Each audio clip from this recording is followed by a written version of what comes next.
ধনী হতে চাইলে ফজরের সুন্নতের পরে একটি দোয়া 100 বার পড়ুন, আল্লাহ পাক রব্বুল আলামিন আপনাকে হালাল ভাবে ধনী বানিয়ে দিবেন।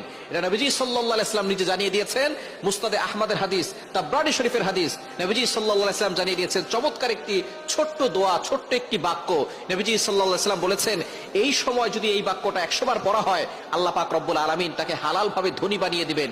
দোয়াটি করবেন কখন? ফজরের নামাজের সময়, 2 রাকাত সুন্নতের পরে, ফরজের আগে।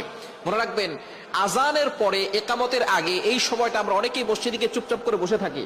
আপনি এই সময় আল্লাহর কাছে দোয়া করবেন। এই সময় দোয়া করলে আল্লাহ তাআলা সেই দোয়াটা কবুল করে নেন।